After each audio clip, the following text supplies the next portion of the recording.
Calgary Stampede went into Ward Paddock and up towards it.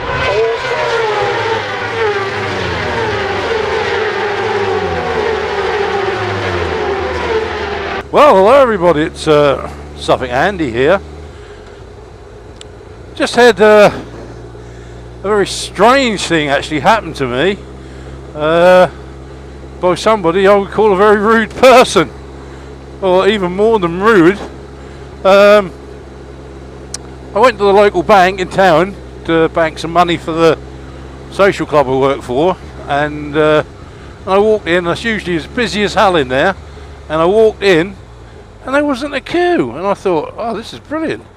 But I could see a guy fiddling about with his wallet, a good 25 feet away from the queue line. So I just naturally walked up to the queue line. Teller was empty, so went up to him. Can I pay some money in? And the next thing I know, somebody's got the back of my backpack, before I could take it off, was trying to shove me to the ground to get me out of the way. And you got to remember, I'm 6'2" and weigh 17 stone, and next thing I know, I'm being swung round by this bloody bloke, who then takes my my place at the tiller. And the tiller says, "Sorry, mate, mister, this man was here first." And he didn't say a word. And I said, "What the hell are you fucking doing? You was right over there, before I got here. You weren't nowhere in the queue." And he never said a word. He just looked at me and looked straight at the tiller and got his stuff out and said, "Serve me."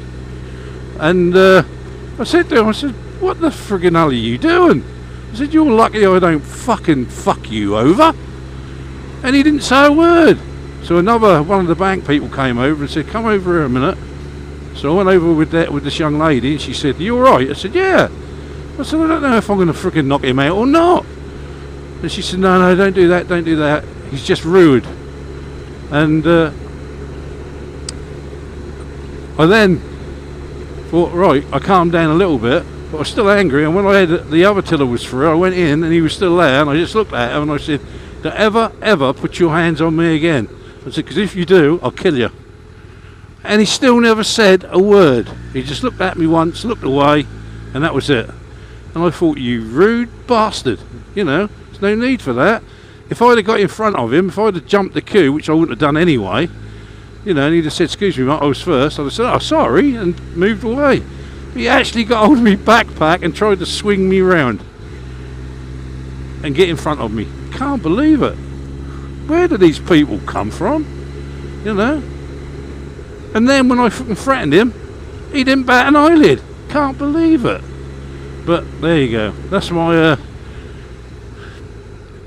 friggin' rude bastard for the day. In a funny way, that's an assault, because he actually grabbed hold of my backpack and tried to push me out of the way, or pull me over, one or the other, I don't know.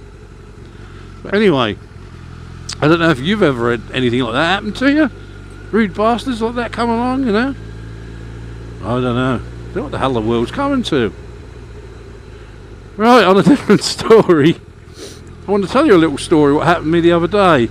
I was out at Bilderston Church, and if anybody knows where that is, Bilderston's a little village, or quite a sizable village in Suffolk, and the church is about half a mile up a dirt gravel road.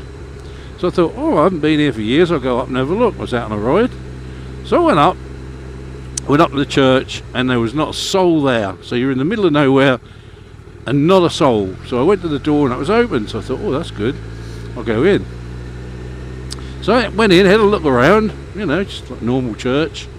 Had a look around, I thought, right, I've had enough, come out. So I came out, and they had some real big oak doors, really medieval oak doors. So I shut them behind me, walked out into the porch, and stood there at the end of the porch, just looking at the graveyard. And all of a sudden, there was the biggest boom and bang came out of that church. It actually made me jump. And I thought, what the hell is that?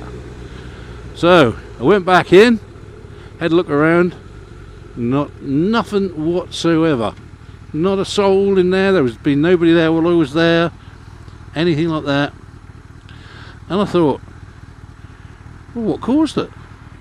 I couldn't pick anything up, anything, spiritual or anything like that. And let's get out of here. And I still can't explain it to this day. I've been thinking about it for about a week. So I don't know if anything like that has happened to you before, but that's a new one on me. The biggest crashing boom you've ever heard. It actually made me jump, and that is the truth. And I can honestly say I've got to put it down to unexplained. Whatever happened in that church, I've got no idea. So anyway, just a short one today. Rude people and a funny little mysterious story. Ride safe, everybody. Love each other. Suffolk Andy.